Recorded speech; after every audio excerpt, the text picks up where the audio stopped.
There we are. Okay, hello everyone.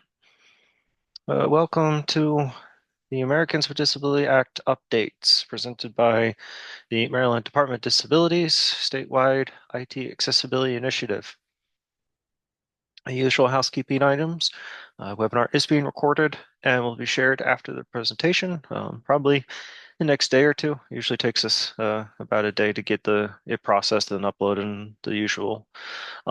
The slide deck will also be shared, so any of my notes or other, things I mentioned during today and some of the links that might be present on screen will be also available to you afterwards. So making sure everyone gets this information.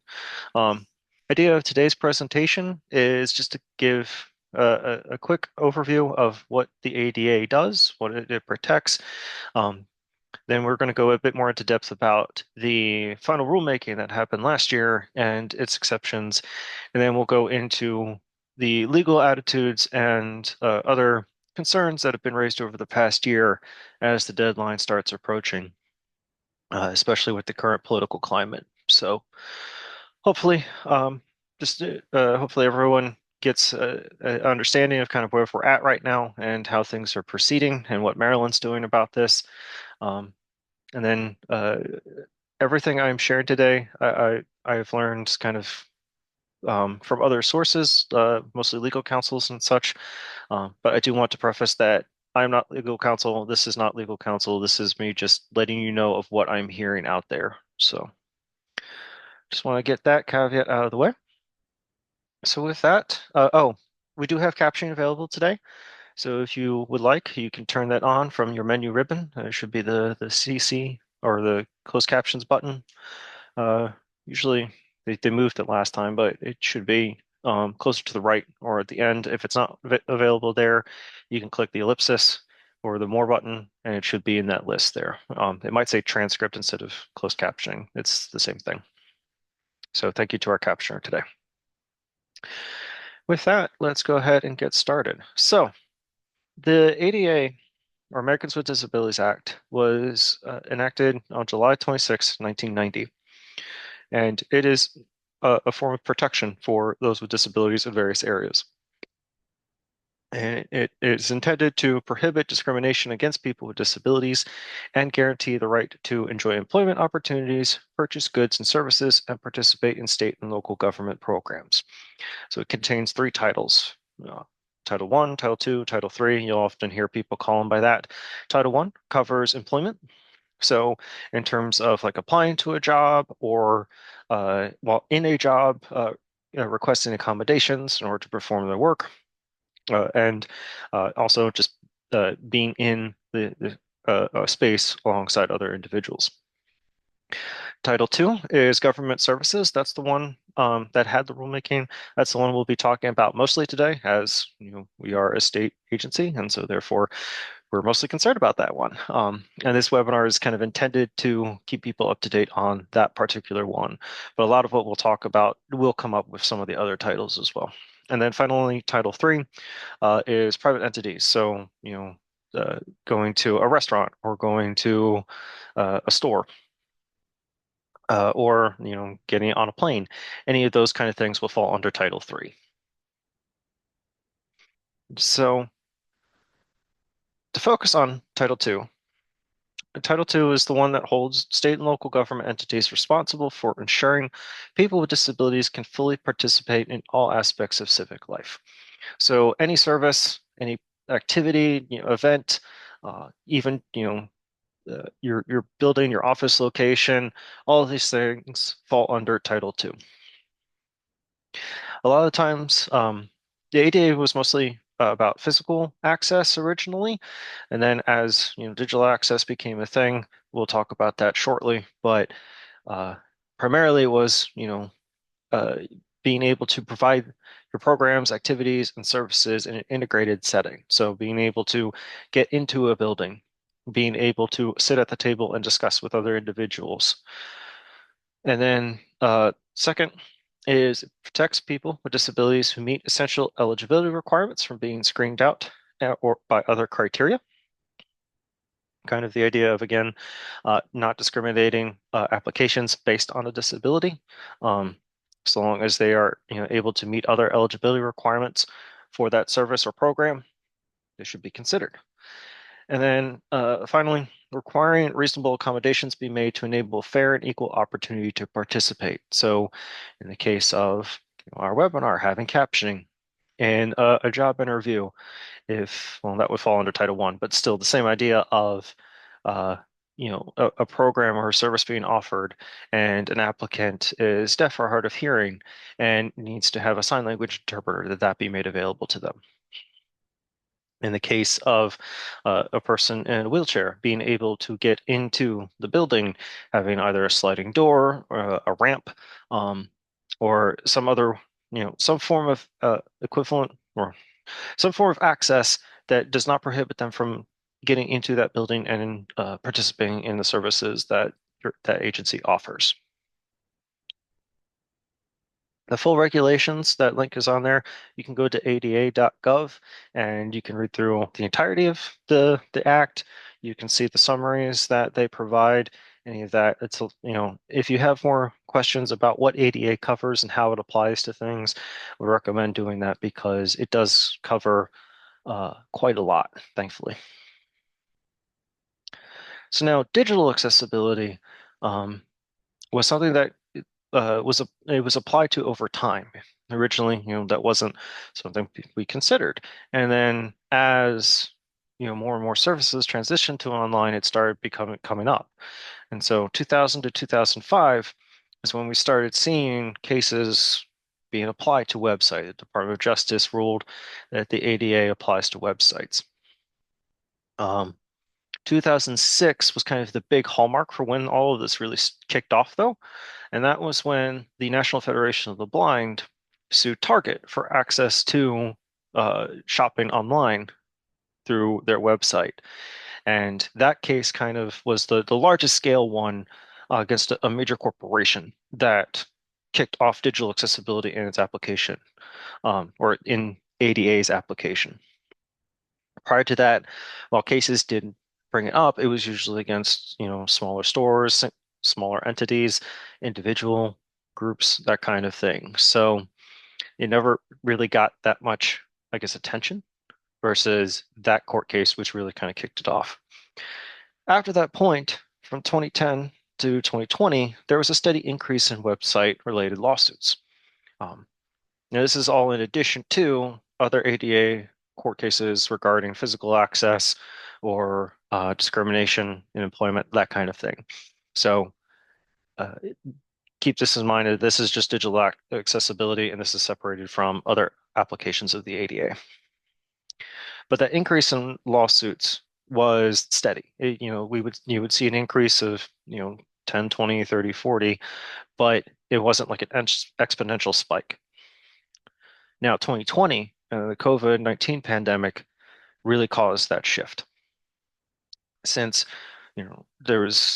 since so much shifted to online services, in some cases online only services, and new forms of services being offered, stores being offered, filling out your tax forms, that kind of thing was all done online. And because of that, that's really when we saw that spike, that surge in court cases. So with that, we saw a significant increase, thousands. And 2022 was a time when we saw a record high of, I believe it was 3,000 cases that, apologies. Yes, a record number of cases, 3,255 cases recorded in that year. And that was when Department of Justice then released guidance on how to make a website accessible in compliance with ADA. They also reference the Web Content Accessibility Guidelines, the Section 508 guidelines. So they pointed to existing guidelines and saying, this is how it should be approached, because a lot of these court cases resulted in pointing to those standards anyway. So there has been talk. There's been other webinars I've listened to over the past few months that have quoted roughly 4,000 some cases filed in 2024. 900 60 of them were against defendants who were already sued by someone else, kind of for the same issue. So uh, keep this in mind of that just because, one entity sues you does not protect you from another. Um, but uh, ultimately, we're still seeing an increase in court cases regarding this. So because of that, the Department of Justice issued a proposed rulemaking 2 years ago, April 2023. And the big the big addition in this rulemaking was adding the Web Content Accessibility Guideline technical standards to Title II. It also proposed, I think, 7 exceptions originally. And by doing this, it would give state and local government entities and public entities a way to determine or measure how compliant they are. Now, this is all only for Title II. Title I and Title III did not receive this update. Now, last year, April 2024, the final rulemaking was published. 2 of those exceptions were removed, and the technical standards were added in. We'll cover the exceptions shortly. But what this now states is all state and local government websites and mobile applications must conform to Web Content Accessibility Guidelines 2.1 Level A and Double A standards by April 24th, 2026. Now, this is for entities of over 50,000 population. So, in the case of a state of Maryland agency, because they are considering it as you're responsible for the whole of Maryland, so your population is clearly over that line. If we're going to talk like a local entity, like Baltimore City, well, Baltimore City definitely has over 50,000 people, but if it was a smaller town in Maryland, and an agency there that was responsible just for that town, in that case, they might have less than 50,000, in which case they would have until 2027. But for the most part, because we're dealing with it on that kind of um, that state level, we're going to just continuously refer to 2026 as kind of the quote unquote deadline. Now, we'll talk a bit about that deadline when we get to the court cases and such, but it is when this goes into effect. So, all right, so now I'm going to go through the exceptions. So, kind of hoping to clarify some of these things because we do get quite a few questions about them and what they mean. So, the first one is archived web content. So, this is content that was created prior to the date, and in order to be considered archived, it has to meet all 4 of these conditions. So, it has to be created prior to the date when entities are required to comply. So, essentially anything before 2024. It must reproduce print or other physical media, and the content is kept only for reference, research, or record keeping. In other words, you are only keeping it in order to uh, reference back to it. You're not going to reuse it for something. You're not going to republish it in a new edition, anything like that.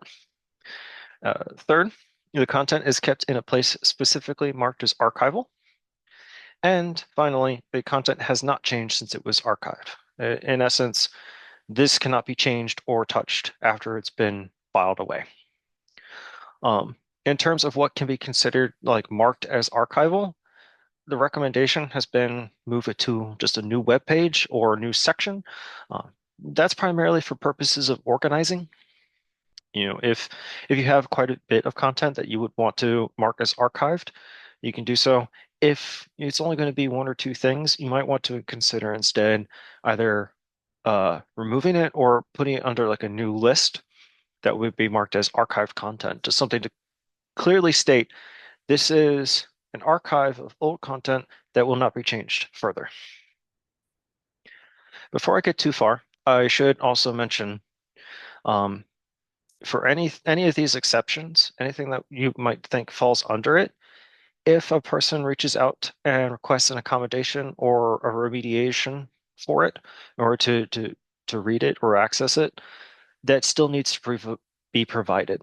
The ADA still has that mechanism and still will require it, even if something would fall under this exception. So if you put an old newsletter from, 2018 onto your archive page and it's not accessible, it's a image scan PDF, and someone reaches out and says, I need this 2018 newsletter in a readable format, you are still required to fulfill that request. Exception 2 is pre-existing conventional electronic documents. So your Word documents, your spreadsheets, your PowerPoints, presentations, PDF documents, anything like that. They don't specify file formats. They originally thought about doing that, and then everyone told them no, because those change, yearly, if not more often. So ultimately, the definition is basically any kind of electronic document for purposes of sharing. And also, these had to be available on your website or your mobile app prior to the date these requirements go into effect. Again, anything prior to essentially now. The idea of this is mostly just so that we're not creating this huge amount of work for everyone to go through and go back and try to remediate old documents and fix all of them up while also trying to produce new content. So the goal is anything from now on should be made accessible. Anything prior to can be dealt with on an as-needed basis.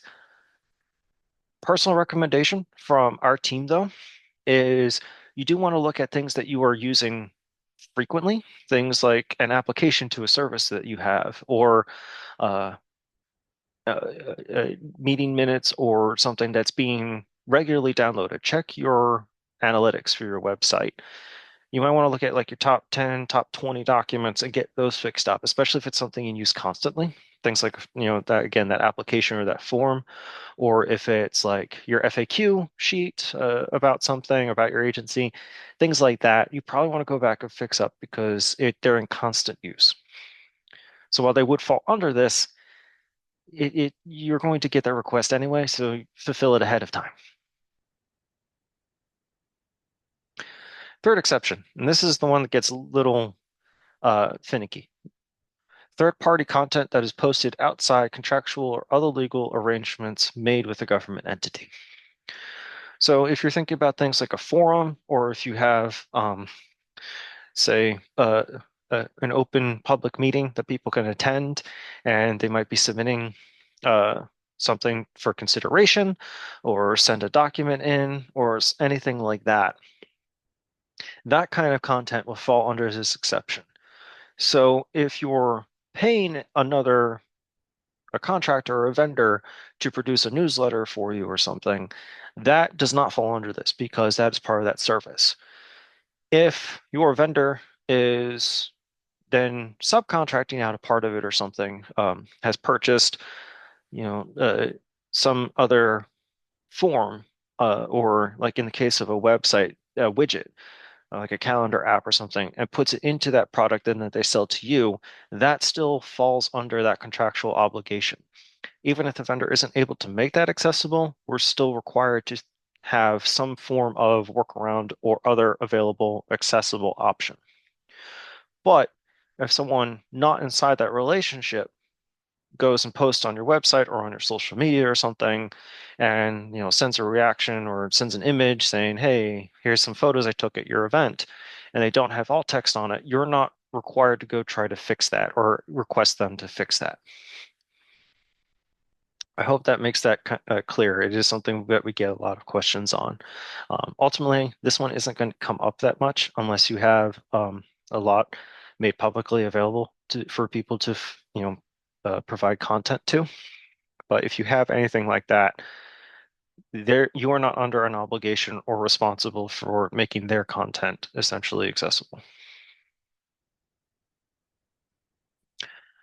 Fourth exception, individualized documents that are password protected. So like the electronic documents, any kind of word processing document, presentation, PDF, spreadsheet, what have you. and that document is about a specific person, property, or account, and the documents are password protected or otherwise secured, so behind a login. So if you have to log into an account and you know you it's your utility bill, your water bill or something, and you get that sent to you from that website after you've logged in, that would fall under this exception. So again, if someone makes a request for an accommodation, then they would be required, you again would be required to fulfill that. Um, I see a question in the Q&A. I'll get to that shortly. Um, I should have mentioned, feel free to ask questions during this whole presentation. I did build in quite a bit of time to deal with them, so I would be happy to address them as I see the notification pop up. Um, but uh, anything like that, you're still required to fulfill that request for an accommodation. Now, this is one I think, personally, I think is going to fall off as systems, because a lot of this is automated and it generates these documents automatically, but these requests for accessibility and such are happening.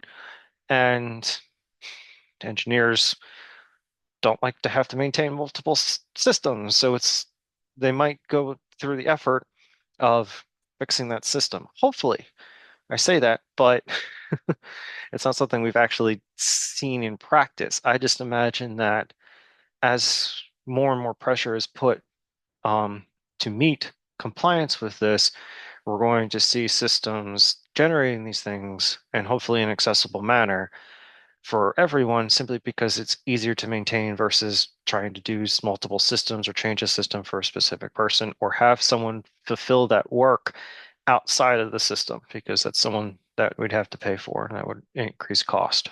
So what is the time limit to provide the document when required? Um, there isn't a set time, but it is expected to be in a quote timely manner. So in general, like the size of the document kind of determines that. Shorter documents, you probably only have, a few days, 3 to 5, I would say. Anything longer than maybe like a week or so, and you're probably going to start getting concerns and complaints. So the essentially consider it high priority and put all your effort into getting that request filled as soon as you can. Because the longer you drag it out, the more likely a complaint can be levied, and there would be cause for a lawsuit. Again, I'm not a legal counsel. This is just simply what I've seen, and I know in general time limits in these cases have kind of come up within 5 to 8 days is when you start seeing that start to build up. You're welcome. Okay. And then the final exception, which is a lot like the electronic documents, is pre-existing social media posts. So anything prior to now, essentially, we don't want, or they don't want people going back to try and fix all that content, because that's years worth of content that would take an unreasonable amount of time to try to address. And it's also content that most people aren't going to go back and look for. So again, if for whatever reason you receive a request saying, I need this social media post from 2019 or something remediated, you're still obligated to fulfill that. But it's only going to be those as requested rather than try and go even do like your past year's worth of social media posts, which could be, several hundred. Now, all these, there has been questions about, do these exceptions, start in 2026 or do they start, 2024? When are they supposed to be addressed? Essentially, it's as soon as possible. 2026 is again, quote unquote, the deadline. So ideally, by that point, you've already started this process. But the the intention of the ADA is start now. So anything that you're generating in the next couple weeks or something, you want to start thinking about, hey, I need to add alt text to this image before I post this on Facebook. I just need to write in a short description of what this image is. In the case of ours from last month are training about writing in plain language. The alt text on that image should say, this is a free training about writing in plain language on March 19th, 2025 at 1 p.m. Most of that is in the text above it, but the image should have that vital information in case it doesn't, or even if it does, as a way to reiterate, because that's what the image is intended to tell you. So anything like that, and start somewhere. You don't have to, especially if you're just learning about accessibility and what it means, what it is, start simple. Adding alt text, if you're working with a PDF or you're generating a PDF, try to see if your program has a way to export tags or export accessibility work. If you're working in Word and you save it as a PDF, that in the options menu, when you're in the save dialog, there'll be a checkbox saying, tag for accessibility. Check that. That's at least a start, and it helps make sure that we're working towards this goal. Now, into the meat of this presentation, I guess, the main thing of what are we looking at today? Like, how is this being approached and considered? So first, I want to bring up overlays and compliance with those, or what they are considered. So over the last couple of years, overlays has been a hot topic in accessibility because there are a number of vendors who are uh, selling these overlays or website plugins that they claim are able to fix your website and make them accessible and provide an easy way to meet compliance.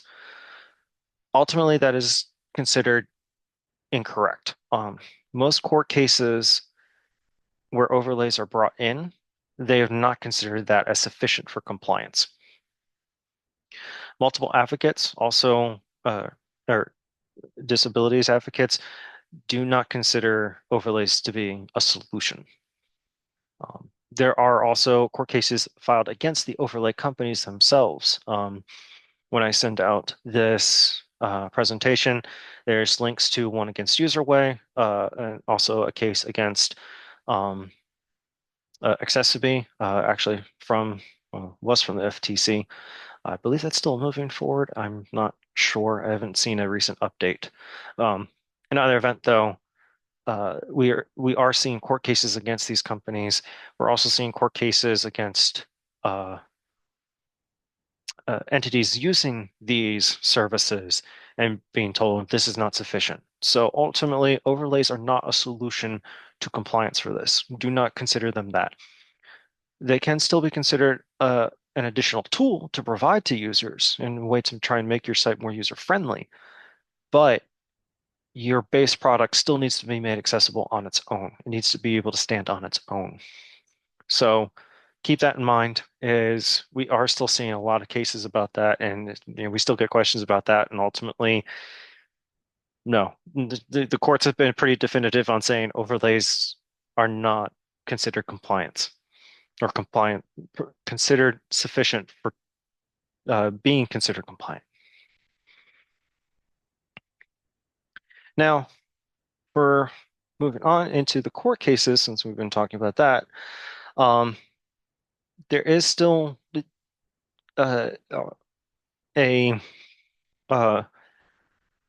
trying to think of how to phrase this. Sorry. This is still being ultimately applied on individual level. There are still court cases obviously ongoing about these things. They'll still point to the standards. There was a recent one filed against Louisiana that has stated even if the deadline, they tried to argue that the deadline is next year, we still have time. We should be protected from a lawsuit. And the courts have instead have stated, no, the ADA is still applied, even if there is a measurable standard attached to them by this point. The purpose of the ADA was, laid out decades ago. So therefore, even if the deadline for the technical standards and compliance with them is in the future, you still fall under the ADA in terms of protection. And so therefore the case can still move forward. So to my knowledge, that case is ongoing or has been accepted at least. So again, it's the same idea as the exceptions and such, is that even if these exceptions exist, if a person comes with a request for accommodation or a complaint, those still need to be addressed. We still need to be working towards accessibility and compliance, even if the deadline is in the future. So ultimately, the attitude that we've seen in the legal world that I've heard has been that the deadline is really more of a way for individuals not directly affected to maybe to levy complaints. There's concerns about that. We don't really know where that's kind of going. There's been concerns from a couple people saying that, a law firm might just start scanning websites and then send complaints trying to drum up business.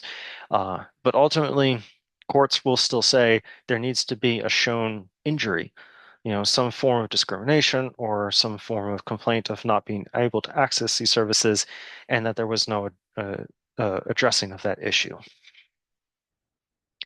Now, in Title III, uh, since that doesn't have the standard attached to it, doesn't have that deadline, but it still falls under it, a lot of those court cases are still going to point to the WCAG standards. So the general advice has been just work towards compliance with that anyway, even if you're not doing business with a state entity or a local government entity. Ultimately, these are kind of the standards that the whole world uses. So work towards those as well. Look to Title II and consider it as if, Title III had it as well, if only for the sake of preempting problems. Um, there is some concern about the Loper-Bright case that reversed the Chevron decision from 1984. This is more in terms of Title III, but there's still concerns of agencies' interpretation not meeting or being superseded by the court's decisions and the court's interpretations. So ultimately, in accessibility, that's not, there still needs to be the kind of that decision of, what is considered compliance, what is considered, sufficient work, because total compliance is near impossible to achieve because things are constantly updating, things are constantly changing. And the idea is, how do we prove that? And that's still kind of up in the air because we don't really know what we're expecting next year. But the idea again is working to address these problems ahead of time, working to reach out and develop better relationships with these communities in order to address these concerns in a direct method. Question in the comments here. Do you have any thoughts about this from ADA.gov's fact sheet on the new regs? State and local governments that contract with other entities to provide public services for them, like nonprofit organizations that run drug treatment programs on behalf of a state agency, also have to make sure that their contractors follow Title II. Yeah, that would essentially fall under that, or we kind of saw that with the third exception of, because you have that contract in place, essentially, even if they're not a state entity or a local entity, they are performing this work on behalf of that entity. And so therefore they do fall under it. So yeah, ultimately I agree with that. And that would be my interpretation of, if they are performing this on your behalf or at your request, then they are subject to the same laws and standards you are because their contract is. In Maryland, we have the non-visual access clause, which should be built into any of these digital services that are offered. In the case of things that aren't, and then in those cases, in the cases not, it's a bit harder. But if the clause is included in those contracts, that gives us a vehicle to hold these organizations to that required standard. What about the drug treatment program's website about their services? So that depends on if it's entirely their own website or if it's a website built under the contract. If it's built under the contract, it is held to the standards. If it's their own website, then it gets a little bit more murky because you said you need to take on this work for us. Um, Ultimately, if your name is on it, they need to be held accountable and held responsible to meet those accessibility standards. The rest of their website can be a mess, but that particular part that is providing your service does need to meet it. I hope that makes sense, but ultimately, anything that has state of Maryland or state of Pennsylvania, state of Virginia on it, that will be held to that standard, even if it's not directly created by you.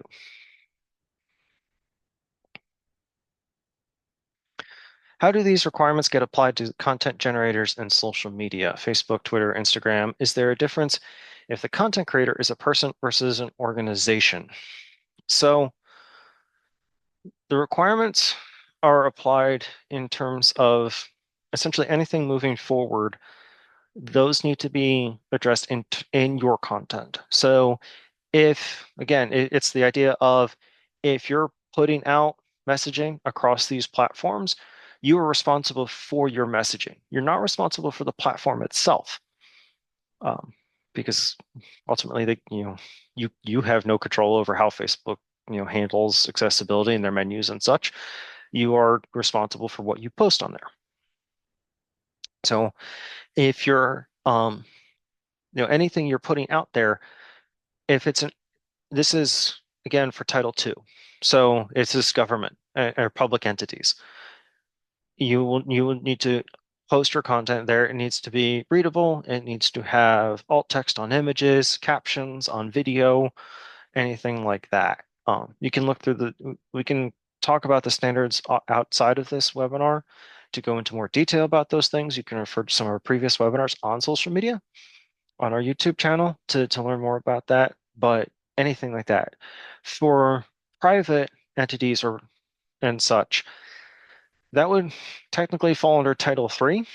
And in those cases, it's going to come down to, again, that complaint of there isn't a standard that they need to meet, but they should look to the WCAG guidelines anyway, because that's the one everyone kind of aims at and tries to meet as a baseline. So it's a good target, even if Title II is the only one that put those into essentially the law and the rulemaking. Other entities can, outside of Title II, can still look at it and say, okay, that's what I need to meet in order to kind of avoid these ADA issues. If it's a person, then it's really kind of just more on an individual to individual basis.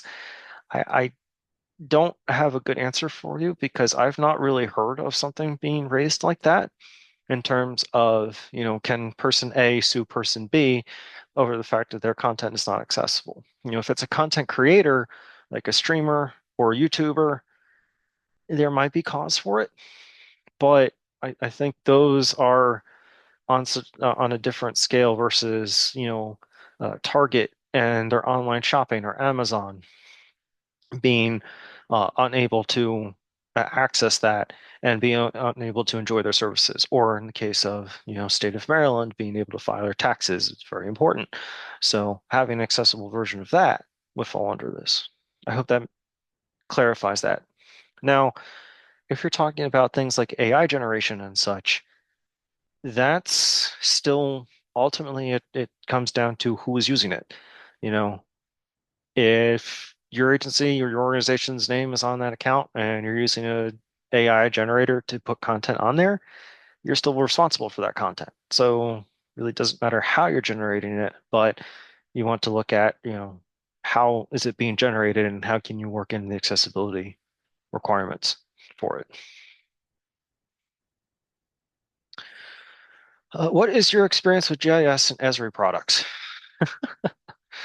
Um, Esri is used a lot here in Maryland. And we have done a lot of work with them on making their data portals, their maps, and such accessible. They have an accessibility team they've been working on GIS in a large scale.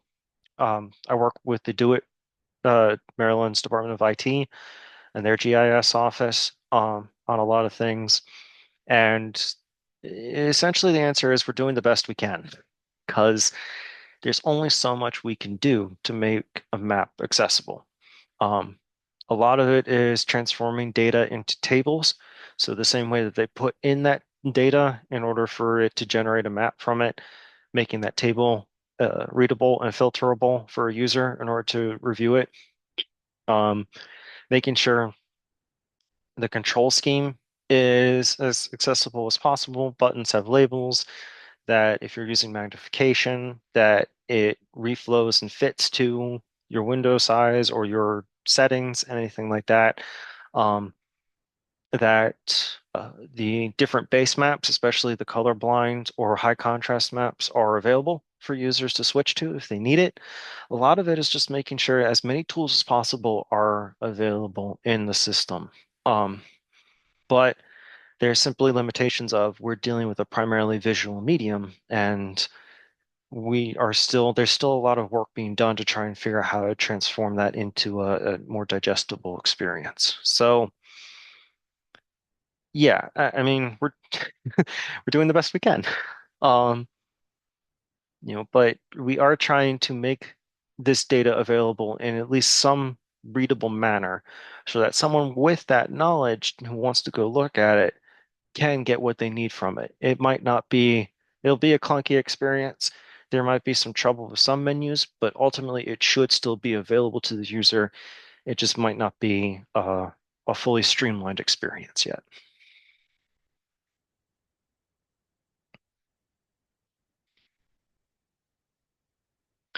Okay. Court cases. Uh, Getting back to that.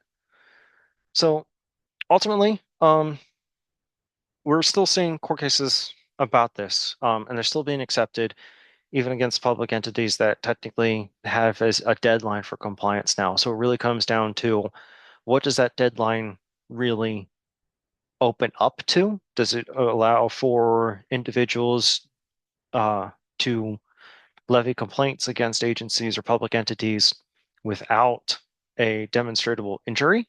Or is that still going to be required? For the most part, from legal counsel I've heard from, you still need that demonstrable injury, but is it the case where, is that going to be an automated scan of your website? Is it going to require in-depth testing? Is it going to require the person actually attempting to use your service beyond just testing it for accessibility? So we're not quite sure how that's going to be approached, and ultimately, I think it's going to come down to what we see up here in the court and how the court accepts it, because their attitude has been ADA still applies even if you have this deadline and you're still open to it. So you still need to make your work accessible. So get to it. Um, in Title III, there is a different approach because it's a bit more split depending on what they call nexus approach.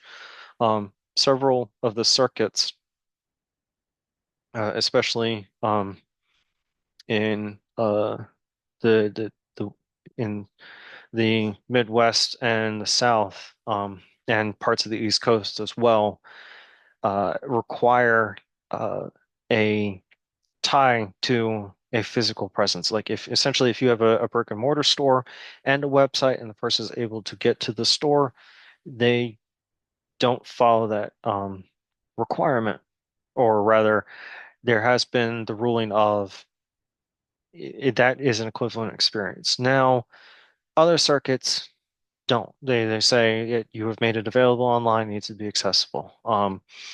Northeastern, California, um, Maryland to some degree has been following that approach. So it really kind of depends on where the court case starts, and that again applies more on the Title III area. Title II hasn't seen that because essentially it's talking about a service available to the people you were responsible for. So ultimately, we're still seeing this come up. Court cases are still being approached, and they still all kind of point to, things like meeting the standards or making things accessible to a particular disability depending on the person levying the complaint and their needs. Um, so, oh, the last thing we are seeing some things of um, what was mentioned was use of false claims laws against contractors and web developers. There's one regarding California parks regarding this, using those laws against contractors who do not fulfill these requirements on behalf of the entity, um, or and that kind of thing. Maryland, that's negated a bit because our procurement contracts have the capacity to have the non-visual access clause and have some form of mechanism to, get remediation done. But in other cases, there has been courts being involved in order to try and enforce this onto uh, contractors and vendors. Follow up to the GIS thing from earlier. Does GIS app need to fully meet WCAG 2.1? That's the goal. Um, that's still something we're trying to figure out how to do in some cases because they're very complex and it's inherently a visual medium of working with a map. Now, if you're talking about things like a data portal, then yes. But in most cases, it's going to come down to, well, how close can we get? And at what point does it then start falling under that unreasonable burden?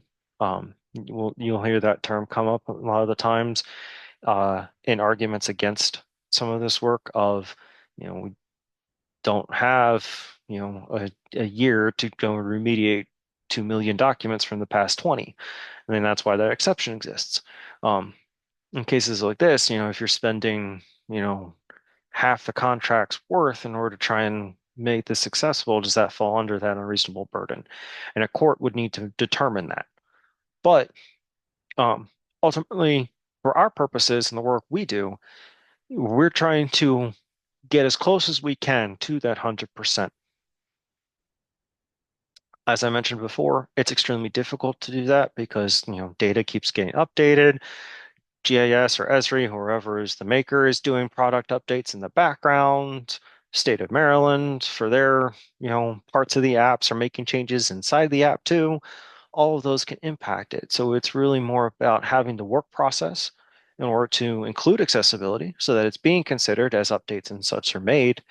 And then that efforts are being made to address complaints and concerns as soon as possible when they are brought up. So the more you can do now, the more likely you are to be protected, or to be, for lack of a better term, accessible, or heading off accessibility complaints.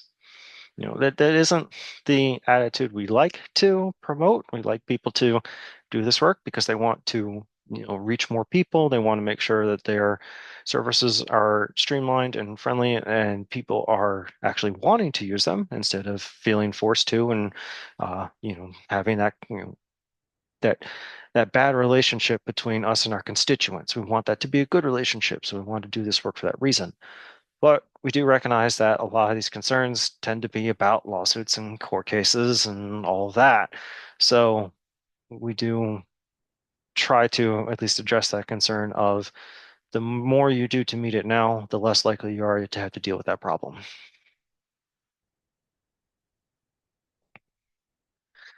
Now, the current administration. Um, so oh, you're welcome. The current administration, this is where it's still as we all are aware, it's volatile. So while initial orders included accessibility as part of DEI, and it's been under that crosshair essentially, there has been a reinstatement of disability services. Now, so in February, there was a memo sent out that uh, stated uh, disability services are exempt for this and do need to be retained. However, it also stated that needs to be at the absolute minimum in order to be considered compliant with law. So disability, their attitude seems to be, we'll retain disability services, but we're going to do the absolute minimum we have to. So ultimately, a lot of it is we can kind of consider accessibility collateral damage in all of the other areas that they're cutting. So it means that enforcement is likely going to not exist, if only simply because we're already seeing like Department of Education and such having a backlog of cases, and these are just going to get, there's going to be more and more of a backlog. So Department of Justice enforcement might not be likely. However, that doesn't mean, it can be ignored because the rulemaking is still there. Uh, from my understanding, it was published before the threshold or has passed the threshold for review, so it can't be removed. It would require congressional act or a new rulemaking. So it can't be just waved away or gotten rid of. Um, and also, the ADA has mechanisms for individuals and other organizations to levy complaints and lawsuits against Title I, Title II, Title III. So ultimately, you won't see the Department of Justice, or it's unlikely you would see the Department of Justice going after organizations for not being compliant, but you'll still see, cases brought up by advocates, by law firms, by individuals seeking redress, that kind of thing. So don't consider that as it is unlikely that we can consider it a, thing we can just ignore for the future, or that the deadline isn't going to matter because they're not enforcing it. It exists. It can be used by other individuals and agencies and organizations. Um, there is concern though of we're still seeing damage done because the DOJ rescinded guidance for ADA in order to quote unquote combat cost of living cases. And a lot of what was removed was older manuals and such, or other older guidance from the COVID pandemic. And their argument was this is, old and not used, and we want to, save costs and such. But a lot of that guidance was still applicable, and in some cases helped organizations uh, save costs with trying to meet compliance. Provided recommendations for um, and estimations for, things like implementing physical access, like ramps and doors and services and such. And in the case of web guidelines, it provided resources to figuring out this is how to address this problem on an individual manner, so you don't have to pay someone, $250,000 to fix your website. You can do it yourself. So that loss of that guidance is definitely damaging. We've also seen guidance removed about things like Equal Employment Opportunity Commission's guidance on AI use in hiring, that warned against the bias that AI has against people with disabilities and how to combat that in order to ensure that you're still providing that equal opportunity under Title I. So the loss of that guidance definitely hurts. And so it is going to be harder for organizations and such to figure out how are they compliant. So ultimately, yes, the current administration is not friendly to this, and in their enthusiasm in removing a lot of anything falling under DEI, or just removing uh, government services and cost cutting attempts, there's been a lot of collateral damage. While we aren't in the direct crosshair in accessibility and disability services, there's still going to be a lot of pain.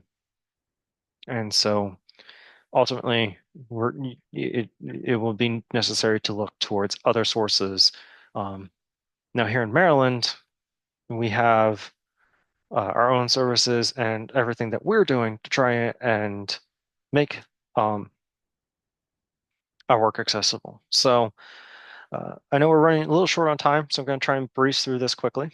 And so if people have more questions, I'll be hanging around for a bit afterwards trying to address them. But in short, the impact on Maryland is right now, ADA states the highest protection afforded either by it or by state law is the required standard. And DoIT updated their accessibility policy last year in January to the same WCAG standards, 2.1A and AA. Um, so we're in alignment in that regard. Now, the non-visual access clause that's used in the procurement language points to WCAG 2.0. So it's a little bit behind, but the 2.1 includes all of 2.0. So the work that you've potentially done to meet 2.0 has already helped you working towards 2.1. In most cases, you will have to focus on mobile accessibility and such then. And the concern right now is that after April 2026, law firms and constituents will now have a measurable basis for accessibility issue lawsuits. And so is that what we're going to see? I'm not sure, but it'll be a more demonstrable way of showing injury. So what are we doing to address this and work towards it? I'm a little bit biased as I'm one of the main people working on this, but I feel like we're making good progress. And hopefully other people are feeling the same. But we do have the IT supplemental for requests for proposals available. That adds additional language outside of the non-visual access clause to provide ways for vendors to prove that they are working on accessibility or to prove the accessibility of their products. And in some cases, they'll be reviewed and an accessibility remediation plan will be created in order to ensure that products that the state is purchasing and implementing for use for both internal and external will have some way that they will be working on accessibility. There is a testing tool that DoIT has purchased that is now available for other state agencies to use. So other executive branch agencies will now have access to a testing tool to do at least automated scanning and start getting some additional work outside of directing work with our office and with the DoIT Office of Accessibility. So getting more people involved in that testing, getting more people involved in continually monitoring it to make sure that problems aren't cropping up and that we don't notice. There is the Accessibility Officers Initiative and the Community of Practice. So agencies were required last year to identify someone to act as an accessibility officer. Their primary role will be a liaison between the DoIT Office of Accessibility and their agency, and also to ensure that accessibility is being considered at the leadership level in these agencies and in implementation. The community of practice is a way for us to share information to these individuals. There is development of a new website template with accessible components, so essentially a Maryland web design system that is underway. One thing I'm particularly proud of is our office has launched a series of micro lessons, training modules available on Workday Learning, which is the in-state HR management system, and has a learning component. And we have launched 4 modules so far, and we're planning to launch more as we, get to add in that to essentially build up an accessibility library for all state employees to have access to if they have access to Workday. We are hoping at some point in the future to make that publicly available as well. But for right now, we're focused on making sure state employees have access to resources that work with their time and their needs in order to get that accessibility training and get more people to get involved with this, because accessibility is ultimately everyone's responsibility. And if we can improve our work practices, it makes all of this work easier for everyone. And then finally, there has been a noticeable increase in requests for consultations and evaluations for both of our teams. So we're helping more and more people working with their apps, their websites, software, their services, their documents, their forms, all of that. So hopefully we're starting to see a noticeable increase in the accessibility of the services the state offers, not just in, small teams here or there or major organizations, but across the board.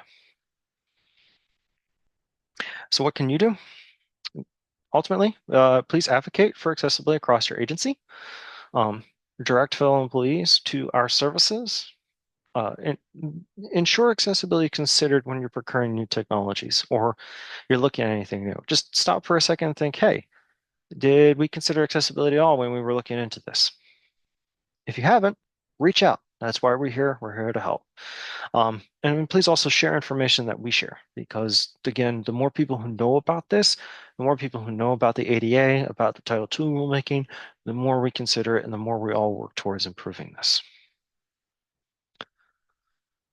For those in state, you can reach out to our team at mdod.nva@maryland.gov, or you can reach out to the DOIT Office of Accessibility at accessibility.doit@maryland.gov. For those out of state, feel free to reach out if you have questions. There's only so much I can offer, but I'd still be more than happy to try and discuss accessibility with you or try to help you point you towards resources in your state that can help. I see, oh, we are making good progress in this, and now is the time to keep making more progress. That's my new phrase, make good progress. Well, thank you. I'm glad to hear that.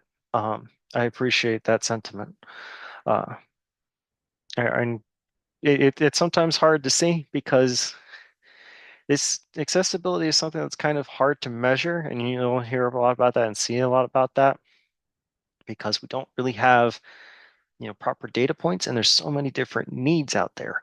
But the WCAG standards give us a good baseline for at least establishing this should work for the majority of people, and then the niche areas is where we can try and figure out compatibility or other solutions and such.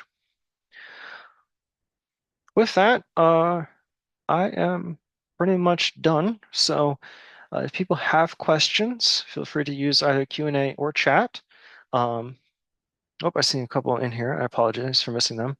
Do you have a link to current resources? Happy to hear about the Workday resources forthcoming. I do. I will provide that in the email afterwards, and there'll be some in the slide deck. I can provide some others as well. And please reach out if there's something particular that you need. Be happy to do that. You're welcome, everyone. With that, that is everything. So I will stop the recording now.